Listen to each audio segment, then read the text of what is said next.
Okay, so this one, well, what can I say, Alex? For a while now, Cool. you've been using the Core i9-12900K for your high-end PC game reviews. And I think it was at Gamescom where we met with AMD and we said to them, come on, guys, if you've got the 7800X3D and it's the fastest gaming chip out there, why don't you slide one in Alex's direction? Go on, lads. Yeah, Go on, lads. I remember sitting at the table. And I look over at Frank Gazor. I'm like, Frank. Yeah, that was pretty great. And this, yes, And AMD, they've come through. and they've come through. They're AMD. They put they do everything they need to do. They're great people at AMD when it comes to these kinds of things. So yes, AMD sent over to me a 7800X3D. So the latest and greatest from them for gaming performance. Obviously, if you were going for productivity workloads, you look at a different Ryzen. Yeah. They love 3D, by the way, in their CPUs. There was 3D Now, which I mentioned recently, and now there's this. Yeah, but I don't even think anything supports 3D now anymore, which is really funny. It's dead. It's dead. It's dead. 3D Now is dead. And the main board that they also sent with it too was, which is also very kind. Now you don't expect to get a main board if you're supplied any sort of sample at all. Is the Gigabyte Aorus? How do you pronounce that? Aorus? X670E Master. For this board, this is funny. I posted that online with the picture of it, and people are like, "Oh no, not that board." So I'll figure this out over time if there is an "Oh no, not that board" kind of thing. But setting it up was pretty easy. If you go back in time, there's a video I did of, what was it? Flight Simulator 2020, where I showed off the rig sent to me by Origin, which is this cool water loop rig using a Corsair water cooler and loop in it. It's really great. That was serving the 10900K then. Then I changed out the heatsink and I put in a 12900K in it. And for this, for the Ryzen 7800X3D, all I had to do was take out the heatsink, put on a different bracket on it, which already came in the box for the heatsink, by the way, and I then just slid it over it. It's so easy to change. That's I didn't awesome. have no problems at all installing this thing. Putting it in the case, a little bit tight there. That's just because new motherboards have these massive heat sinks that connect to the I/O on the back. That's one thing that has changed over time, is just how much more monolithic boards are. There's less visible capacitors and less more space for your fingers and hands to work with it when you put it in the case. You have to do everything outside of the case now. It's very different. So I plugged it in, installed it. I didn't have any memory training issues at all. Mostly went in all fine. The only issue that I had, and I've had this before with other boards too, is that they don't like outputting to HDMI always initially. They prefer things like DisplayPort to output initially too. And I don't know what exactly that is, if that's a GPU thing or if that's a board thing. It's really hard to know. I didn't want to test any theories there. I just wanted to get the board up and running. So I got it up and running, threw it in stock, updated the BIOS, turned on DOCP. Is it right? It's not called... Is it DOCP? Yeah, that's right. Yeah, it's basically the version of XMB for AMD, right? Yeah. Overhead cam, something like that. I don't know. But that was, and I used the exact same memory that was powering the 12900K system, which is 6400 MTS CL32, good memory, G-Skill. Yeah. And I like it a lot. And I was curious about, what does this actually mean? Because you go underneath all the comments of my videos, people are like, whenever I cover any sort of game that has problematic things like stuttering or CPU related issues, there's always a comment saying but Alex is using a 2-gen old CPU. Is this a reliable review? I'm not seeing any of this on my CPU, which is better than Alex's CPU. All right. So I've got the best CPU on the market now. Well, Alex, what could I say? Basically a 2-year-old CPU just can't, it just doesn't cut the mustard. Obviously, it just doesn't anymore. When you're dealing with anything up to a 200 millisecond pause. Yeah, it's all on the CPU. A CPU that's 2 years younger, that's the state of the art. That's just going to go away, right? It's all on the CPU there, definitely. So if you guys look at it, I also dropped a video of all the little benches I did. I did some benches, and these are nothing like your Gamers Nexus style benches or anything like that. This is stock for both of these systems. I'm not doing PBO shenanigans. I am using I typed that online today because I was curious to see what people are doing about that. PBO shenanigans. This is just all mostly stock with the memory put up to the way it should be. I disabled the iGPU as well on both systems. I don't think that has any effect on anything. But these are mainly all the same settings. There's one thing that is slightly different settings, but we'll get to there, and there's a reason why. Okay, so first I start off with Crysis. Can it run Crysis? So one thing I noticed when I was playing the game on the 1200K originally is that you can definitely still get drops below 60 when you get near the town. And as you can see in this video right here, it's just like cruising along 55, 56 while looking over the town. Guess what? Not below 60 on the 7800 X3D. It's about like 15% faster here overlooking the town. And the thing with the X3D chips that you have to like kind of, when you get one of these, you have to like assume like not every game is going to benefit massively from this increased cache to the same degree. It really depends on it's a game per game basis. Otherwise, you're looking at other factors like memory speed. If you have one of those X3D chips that has 2 CCXs, this one doesn't. Maybe you're like looking at like, do I disable one of the CCXs for this? There's a lot of things that influence the performance of a game, but Crysis just like 15%. Nothing too impressive, but it's also a nice upgrade. After that, I actually tried out something that I was really curious about, and that was running Killzone 2 in RPCS3. So RPCS3 is interesting because I think Dolphin does down too, but they support AVX 512. And most recent Intel chips, 13900K, 14900K, don't out of the box support it. The 12900K I had actually did if you disabled the E-cores. So this is a AVX 512 test of both of these CPUs. And the funny thing is, if you look at it, they perform the exact same, which surprised me. And then I had to go up online. I was like, really? And a lot of people are saying, actually, this RPCS3, in spite of it supporting AVX 512, is a bit more Intel friendly for some reason. And it may also be a per game basis thing there. But one thing you'll see on the top is I had to use a different scheduler. I had to use the RPCS3 scheduler versus the system scheduler, because whenever I used the RPCS3 scheduler on the 7800 X3D, it brought in nasty stuttering and audio stuttering, which I don't know why. So I had to change the scheduler, but it ran the exact same. So far I'm like, this isn't that actually so super interesting of a CPU upgrade. But now I'm going to skip ahead to something that I think was like, I understand the 3D cache deal. Loaded up Star Citizen's Alpha. It's like 3.21 that just recently released, I believe. And that is notorious as you're looking over Lorville here, like it's just going to destroy your CPU. And I've read online that this game does not like the latest Core series processors and really loves AMD stuff. And that is exactly what I measured. Now, forgive the time of day differences here. I swear I'm looking at the exact same thing. It's just like you load up a server and the time of day is different. You can't do anything about it. But here, I saw 30%, roughly 29% actually, it was a little bit over 29% difference in performance and a lot less stuttering while running. And the servers were running at the exact same performance too here. 30% for just popping in like a different, different board, different CPU, of course, but like the exact same memory. And I think that is a huge difference. I didn't see nearly always the same upgrades when I went 10900K to 12900K. It was, so that was one of those things that I really loved seeing. A huge upgrade there in performance. Obviously, this game is still DX11, so it's going to run better in the future, I hope. And just to be a joker, because all those comments, I'm like, Alex, you're talking about shader stutter in this game. I don't see any shader stutter. What are you talking about? I'm running a 7800 X3D. Well, I loaded up one of the most consistent shader stutters that I know of, and it's like you open up Ghost Runner or the demo to Ghost Runner 1, and you start the game, the headset starts up, there's immediately stuttering, you drop down, you katana the first dude to death, huge stutter when you do all that.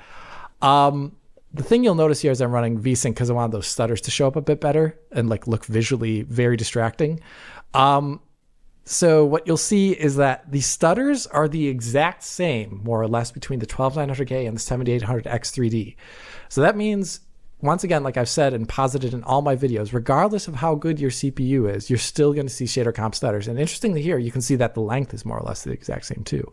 So it wasn't a big difference. The cache isn't really helping against shader stutters, reducing their length. But when it's not shader stuttering, notice how the performance is a big deal better. It's 20% basically. Still below the VSync cap there at 4K 120. So basically, doesn't help with shader stutters. Okay, what about traversal stutters? I loaded up Jedi Survivor, a game that I do not like at all. And I loaded it. Yeah, it's not like, like you watch my videos, you definitely think this is my favorite game that released this year.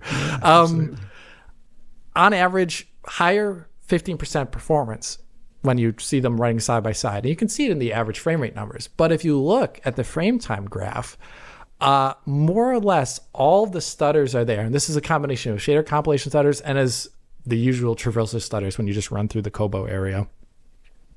And they're not of that much of a different length at all.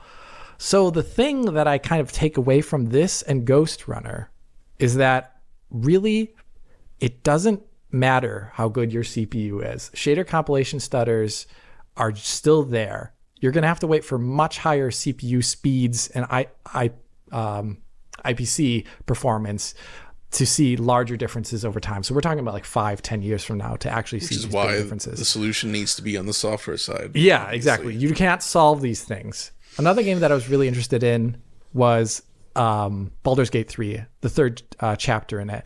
And I wanted to highlight something that I saw here and as well as in Cyberpunk, where as you see this benchmark start out, and I'm running through what is the heaviest area of this like Rivington Baldur's Gate opening area. The lines are a lot closer than you would maybe think, given the overall performance difference that I measured through the average of this benchmark here, which was 15% in favor of the 7800X3D, which is great. But at the beginning, it's a lot closer. But as like the heaviest area, you move away from the heaviest area, the lines start spreading apart a lot more. And the bigger difference, actually, in terms of raw FPS, happens later on.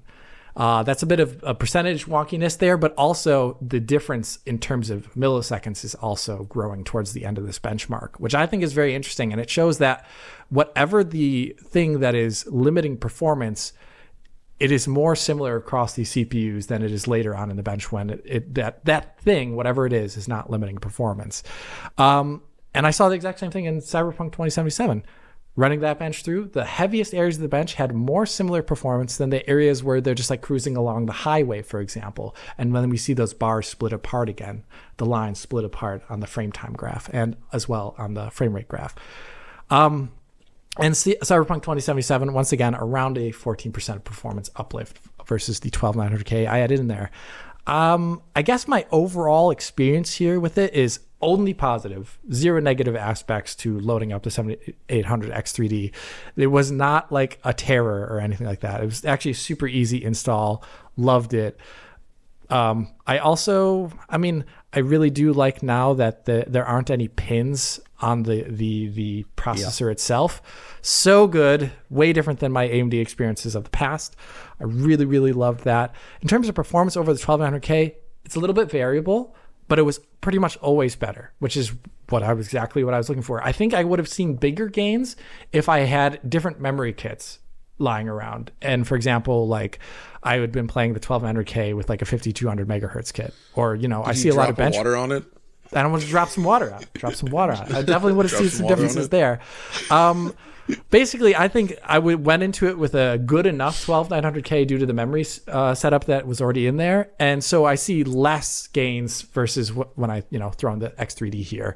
But I think this is definitely still like a super top dog CPU. And in terms of my coverage, it'll allow for more really cool coverage of, I now have a 4K 120 capture card. I can actually do more reliable 4K 120 capture, and so which is show it on the channel at 120. Yeah, all this. Yeah, we can totally do that. Thank you, YouTube. But for like for our Patreon supporters, they can get 4K 120 videos from me from now on in a much more reliable fashion. If so, and all this footage that you've seen here, which you can't even tell because it's YouTube, was actually recorded at 4K 120. Unless you run it in slow motion. No. But yeah, I'm loving the X3D here. Better than the 12900K. I'm not using it for my workstation, but it wipes the floor. If you wanted to use it as a workstation, like you actually have PCIe lanes, you don't have to worry about any of that. Like it's like I have no idea what Intel's doing in that space. Like why they are so stingy with those PCIe lanes, man. It's so dumb. It's annoying, yeah. I mean, the fact that you're still seeing the stutters there, Alex. I mean, yes. It is a debunking of yet another of the runs fine on my PC memes.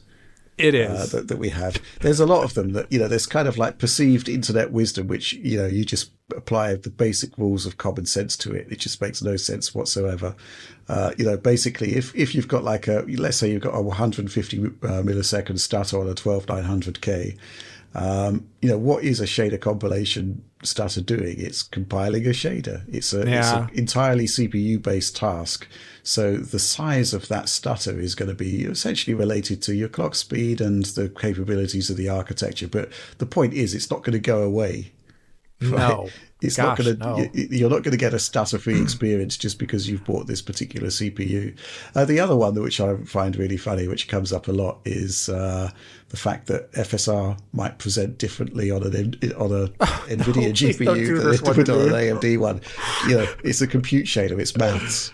So unless they calculate maths differently from one architecture to another, or unless there is actually something within the source code that says, hey, this is running on an NVIDIA GPU, I'm going to do it in a different way, it's going to present the same way because it's maths. 2 plus 2 equals 4 on both an AMD and a GPU, NVIDIA GPU. That stuff, man. We have to deal with these myths all the time when I make a video. But I love the concept of the 7800 X3D, but I love even more the concept of the 5800 X3D, which is for the AM4 platform, which is kind of like the product that sort of laid the groundwork for this whole X3D thing. And what I love about it is the fact that AMD introduced BIOS updates for any board going all the way back to the original Ryzen 1000 launch. If you had like a 2018 class motherboard, you could just do an BIOS upgrade, buy this chip, and suddenly you're back up there with the 12900K in terms of performance. Yeah. This is possibly the best thing that ever happened in CPU terms. And the fact that they're actually now doubling down on X3D and actually putting it into the stack in their new product lineups, I think is great as well. I think this is just superb. It does kind of, the whole reason this works is basically because it's got more direct access cache, right? Which means that it has to, it can cache more. It doesn't need to call on system memory as much.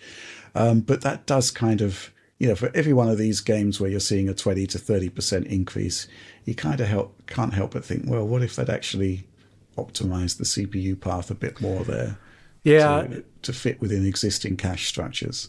For that's one thing that I do think about sometimes. It's very game dependent, and that's why the shader compilation starter thing is very interesting, because if you know a shader program, it's not going to be busting cache usually. They're a bit smaller unless it's like some massive Uber shader or something like that.